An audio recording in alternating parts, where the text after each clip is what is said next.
Conhece a história do sapo? É, aquele sapo que colocaram dentro de uma panela, encheram de água e levaram ao fogo. Acenderam o fogo e deixaram o sapo dentro d'água.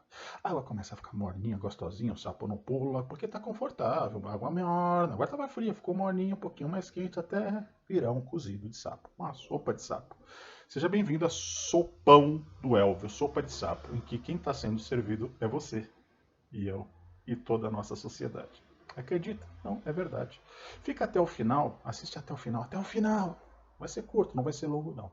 Mas antes de mais nada, dá o like, que é importante, compartilha, aquele negócio de apertar o sininho, se inscrever, é chato pra caramba falar isso, mas é importante. Afinal, o canal está iniciando agora e precisa da sua força. Então ajuda, coopera. Não vai dar uma de sapão aí, né, seu sapo? Cuidado com o sapo. Benjamin Franklin tinha uma frase que ele dizia assim: se você quiser negociar a sua liberdade em troca de segurança, você não vai ter nem a sua liberdade nem a sua segurança. Você nem digno da sua liberdade e da sua segurança. Porque você não vai ter nenhuma das duas. Acredita que é isso mesmo. O controle social é isso. Amanhã, não, terça-feira, começa aqui na cidade de São Paulo, que é o termômetro, a aguinha morninha, para o país inteiro. Tá? Aqui os principais corredores norte, sul, leste e oeste vão ter pontos de bloqueio. Vou colocar aqui em cima. Por quê? Pontos de bloqueio nos principais extremos da cidade, da região leste para oeste e da norte para sul, e da sul para norte e de oeste para leste. E é assim que está, enfim, está aqui os principais pontos. Coloquei um quadrinho aqui, vai ficar mais fácil para você entender. Então o centro expandido está bloqueado. Bloqueado, dificultando o acesso para as pessoas. Ninguém vai poder, não, é óbvio, porque veículos de emergência, de segurança pública e o transporte coletivo. Mas isso é bom, vai ser ótimo. Segunda fase. Terceira fase, inclusive, como nós já estamos sendo controlados pelos nossos celulares, ou você não sabia? Somos controlados pelos nossos celulares, sabem exatamente aonde nós estamos, por isso que eles sabem o nosso controle de isolamento. E todas essas cidades aqui da Grande São Paulo, que está no quadrinho ali, elas mostraram só uma coisa, que não funcionou o isolamento social. Se não funcionou o isolamento social, para onde foi essa curva? Ela subiu.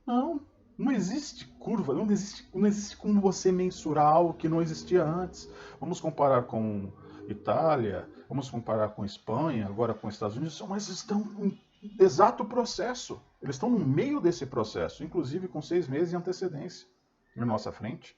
Praticamente 6 meses, porque lá já passou o inverno. Nós estamos em pleno inverno e aqui vai começar o inverno. Então, para quem acreditou que maio seria o mês em que começaria a abertura do comércio, pelo nosso João Doritos, né? Falou que ia abrir o comércio a partir do dia 11 de maio. Acredita em conversinha do Papai Noel? Acreditou na história de Bolsodória? Você vai ser a sopa do sapo. Você é a sopa do sapo. Você, na verdade, não quer saber quem nós somos? É a história lá do mugido, do gado mugindo e aceitando tudo. Sabe aquela história também do cara que é refém num sequestro? Síndrome de Estocolmo? É exatamente isso. A gente se acostuma com a tirania, a gente se acostuma com o ditatorialismo por parte desses gestores, governadores, acelerando para cima da gente, acelerando a quebra do nosso país. Ontem o Moro foi, deu depoimento, 9 horas, apresentou todas as suas gravações, 15 meses de WhatsApp e está ali. Fantástico, maravilha, ótimo. Se existe um crime, está aí um juiz, um ex-juiz, ex-ministro para apresentar. Afinal, ele não negociou cargo. Não negociou cargo, né? Ele não queria ir para o Ministério do Superior Tribunal de Justiça, como ministro da Justiça, do ministro do Supremo Tribunal. Não, isso ele nunca quis, ele nunca desejou isso. Por que ele guardou esses 15 meses, essas gravações, e não soltou? Se existe algum crime e não é simplesmente um assassinato de reputação do presidente, para desmoralizar ele perante o povo, se não é isso, eu não sei o que é. Afinal, o próprio Sérgio Moro também foi vítima do Intercept, né? Aquele site do Glenn Greenwald, o Verdivaldo. Não foi isso que aconteceu com ele? E por que o Alexandre de Moraes também não quis dar andamento à posse do Ramagem, do delegado Ramagem, indicação pessoal do presidente da República? Quem interviu em qual processo? Qual poder interviu em qual poder? Foi o executivo, indicando um delegado, que é da prerrogativa dele, ou foi o judiciário, No caso, o Supremo Tribunal Federal dá uma liminar impedindo a posse de uma indicação do presidente, em cima dessas alegações de acusações desse enlace por parte do ministro Moro. Estranho, né? Somos sapo dentro dessa panela. O preço da nossa liberdade é a eterna vigilância. Então dá uma olhadinha nesse vídeo que eu vou soltar agora. Se gostarem, dê o like. Se quiserem se inscrever, fiquem inteiramente à vontade, aperta o sininho e, por favor, compartilhe para que chegue a outras pessoas. Valeu, até o próximo vídeo. Estou convencido de que o ministro Alexandre, pelas próximas 2 décadas e meia, será um extraordinário ministro do Supremo Tribunal Federal. A guerra de poderes travada na República do Brasil desde a posse de Jair Bolsonaro é cercada de ligações obscuras e perigosas. A possível nomeação de Alexandre Ramagem para a diretoria-geral da Polícia Federal abriu crateras no solo de Brasília.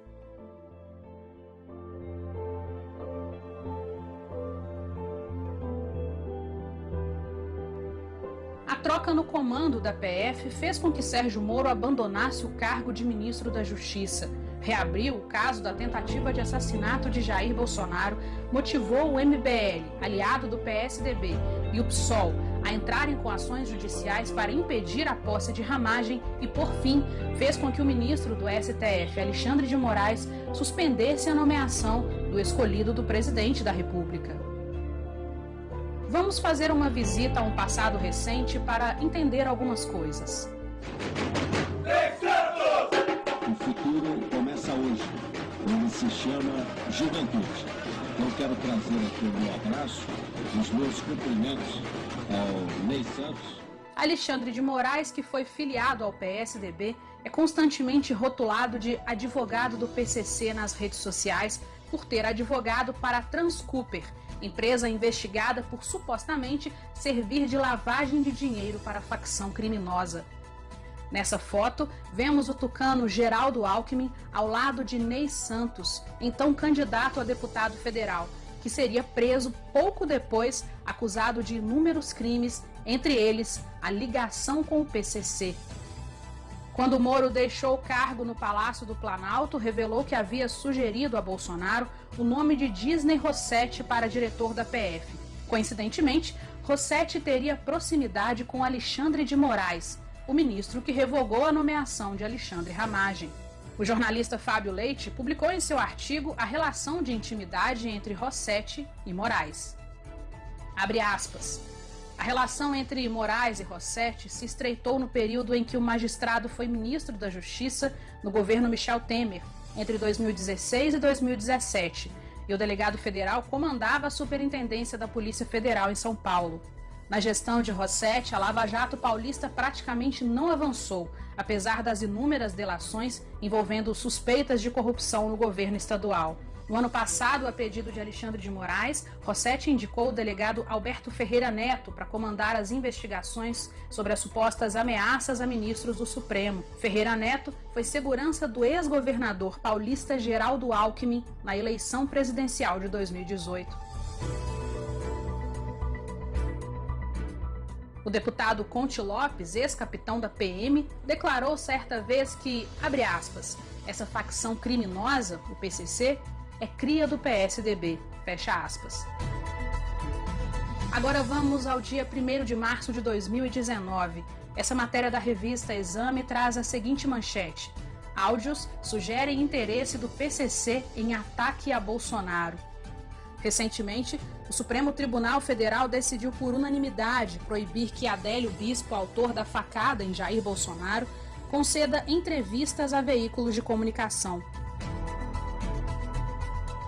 O que o sistema está escondendo do Brasil?